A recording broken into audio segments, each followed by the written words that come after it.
The late afternoon sun of a Texas summer beat down on the corrugated metal roof of Frank Miller's workshop. Inside, the air hung thick with the smells of motor oil, sawdust, and decades of history. At 65, Frank's hands were a map of his life, calloused, stained with grease, but still as steady as a surgeon's. He was meticulously cleaning a wrench, a familiar ritual in a life that had become a predictable, comforting rhythm. The radio played softly in the background, a local news station that usually reported on crop prices and high school football. But today, the somber voice of the announcer cut through the mundane silence. The launch of the Artemis mission, a project valued at $200 million, has been delayed indefinitely. NASA engineers are facing a critical propulsion system failure they cannot identify. Frank stopped, his movements freezing. He walked slowly to an old, dusty television set on a shelf, its screen flickering to life with static and a fuzzy image of the magnificent rocket standing stoically on its launch pad. The announcer's voice, now a bit clearer, explained the problem: a mysterious pressure fluctuation in the liquid hydrogen fuel system.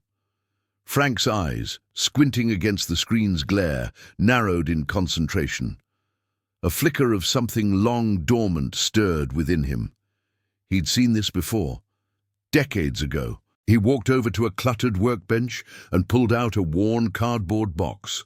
Inside were yellowed blueprints, hand-drawn schematics, and a collection of personal journals filled with notes and sketches. He flipped through the pages, his fingers tracing lines of diagrams for rocket engines and propulsion systems from a different era. The ink was faded, but the details were as clear in his mind as the day he drew them. He stopped at a specific page, a detailed sketch of a fuel pressurization system, the very system causing NASA's current nightmare. Frank picked up his old-school flip phone and dialed the number for NASA's press office, a number he found scribbled in a margin of one of his journals. After an automated menu and several transfers, a bored-sounding operator answered, "NASA Public Affairs. How can I help you?" "My name is Frank Miller. I think I know what's wrong with your rocket," he said, his voice a low rumble. The woman on the other end laughed, a tired, condescending sound. "Sir, we have the brightest minds in the country working on this. I'm sure they've considered everything." "Not this," Frank insisted, his voice gaining a hard edge. "It's a 5-point recalibration on the liquid oxygen control valve. A software error won't find it." There was a pause, then the click of a dial tone. She had hung up. Frank stared at the phone in his hand, a mixture of frustration and a deep familiar sadness washing over him. He looked at a faded photograph on his workbench, a young woman in an astronaut uniform, her smile bright and hopeful. He touched the photo with a tenderness that contradicted his rough hands. "Not again, Amy," he whispered to the picture. "I won't let it happen again." Driven by a ghost from his past and a sense of duty he thought he had long buried, Frank knew he couldn't stay in Texas. He had to go to Florida. He packed a small bag, grabbed the journal, and started his old pickup truck. The engine coughed to life, a familiar sound of an old machine still running on grit and experience. As he pulled out of his driveway, the sun was setting, painting the Texas sky in a fiery orange, a fitting backdrop for a man embarking on a mission no one believed he could complete. The drive from Texas to Florida was a blur of long, lonely highways and cheap coffee. Frank's old truck rumbled along, each mile bringing him closer to a place he hadn't seen in decades. When he finally arrived at the Kennedy Space Center, the sheer scale of the operation was breathtaking. The rocket, a towering white monument to human ingenuity, stood illuminated against the night sky, a stark reminder of the immense problem it represented. The next morning at the main security gate, Frank tried to reason with a young guard. I'm Frank Miller. I used to work on the Apollo program. I need to speak to someone about the Artemis mission. The guard, barely old enough to shave, looked at Frank's grease-stained jeans and old t-shirt and smirked. "Sir, we have 1,000 people a day claiming they can fix our problems. We appreciate your enthusiasm, but you can't just walk in here." Defeated but not broken, Frank parked his truck and watched.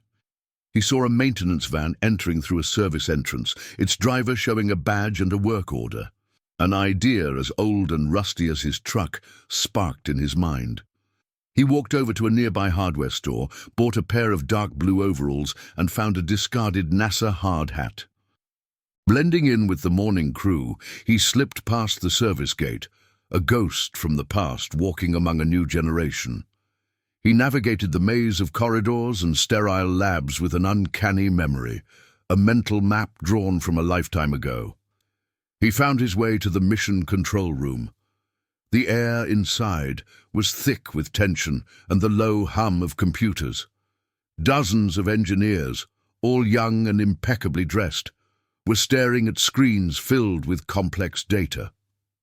At the center of the room, Dr. Mark Harrison, a veteran of countless launches, was locked in a tense discussion with a brilliant young propulsion engineer named Sarah Jenkins. "The pressure is still oscillating," Sarah said, pointing to a graph on a massive screen. "It's like a ghost in the machine. All our diagnostics come up clean." Frank, standing just inside the doorway, listened intently. The words "ghost in the machine" confirmed his suspicions. He knew exactly what they were talking about. This wasn't a problem of data. It was a problem of mechanics, a problem no computer could find. He slowly made his way towards them, a man out of time.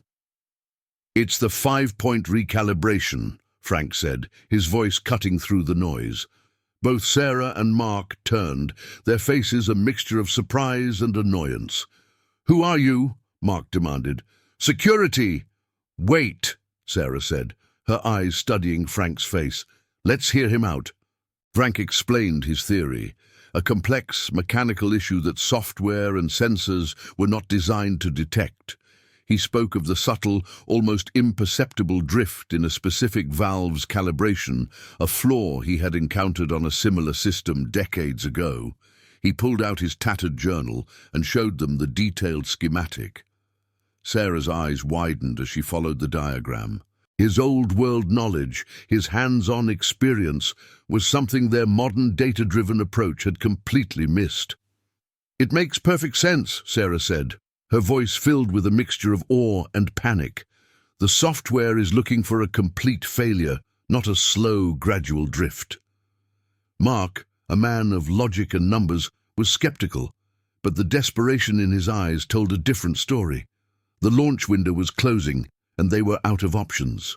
As security guards moved to escort Frank out, Mark held up a hand. "Wait," he said, looking at Frank. "If you're right, what's your plan?" "I need to get to the rocket," Frank said simply, "and I need my tools." The wind on the launch pad was fierce, whistling past the steel gantries and rattling the nerves of everyone present. Frank, now clad in an official NASA uniform, stood at the base of the rocket with Sarah, a small group of engineers, and Mark watching from a safe distance. The immense structure loomed over them, a silent giant waiting for its moment to awaken.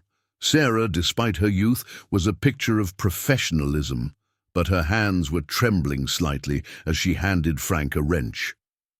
"The recalibration point is about halfway up the 3rd stage," she explained, her voice barely audible over the wind. "It's a tight squeeze. The access hatch is small." "I'm an old man, not an old fossil," Frank grumbled good-naturedly. "I can fit."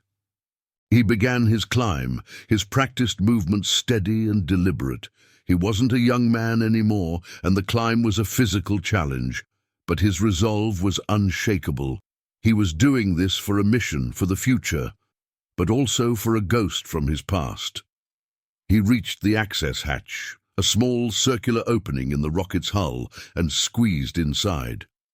Working in the confined space, surrounded by complex wiring and plumbing, Frank felt a familiar peace. His hands, now guided by a lifetime of experience, worked with a quiet confidence. He found the valve, and using his 5-point calibrator, he began the delicate work. He wasn't just tightening a bolt. He was coaxing a machine back to life, aligning a sensor with a precision that only a human hand, not a computer, could achieve. Back in mission control, the atmosphere was electric. The team stared at the main screen, the pressure graph a jittery, erratic line. Then slowly, almost imperceptibly, the line began to stabilize. A cheer erupted from the engineers, a mix of relief and disbelief. The ghost was gone. The rocket was ready. Frank emerged from the hatch, his face smudged with grease, but a triumphant smile on his face. Sarah was waiting for him, her eyes shining with tears. She didn't say a word, just embraced him in a hug. It was a silent acknowledgement of the impossible. An old mechanic, forgotten by time, had saved a multi-million-dollar mission. A few hours later, Frank stood on a viewing platform, a few miles from the launch pad. He stood among the very engineers who had once doubted him, including Dr. Mark Harrison. "Frank," Mark said, his voice filled with genuine admiration, "we've been looking at this problem with a microscope. You saw it with a lifetime of wisdom." The countdown began, and the earth began to rumble. A plume of smoke and fire erupted from the base of the rocket, and the massive machine began its slow, majestic ascent into the sky. Frank watched, a quiet sense of accomplishment settling over him. He felt Amy's presence beside him, a silent nod of approval. In a press conference later that day, Mark Harrison stood at a podium, the world's media hanging on his every word. The problem was solved, not by a supercomputer or a team of PhD. "It's," he said, "but by a man who reminds us that the greatest asset we have is not in our technology, but in the wisdom passed down by the hands that built it." The camera panned to Frank, sitting in the front row, a simple man in a suit a few sizes too big, a quiet hero in a world of giants. Back in Texas, a few weeks later, Frank's old truck was parked in front of his workshop. He was back to his routine, but something had changed. The workshop was cleaner, and the photo of Amy was now framed on his workbench. A phone call interrupted the silence. It was Mark Harrison. "Frank, we'd like to offer you a position as our senior technical consultant. What do you say?" Frank smiled, looking out the window at the endless Texas sky. He knew his life wasn't about to get simpler, but it was about to get richer in a way he never expected. He was ready for the next chapter.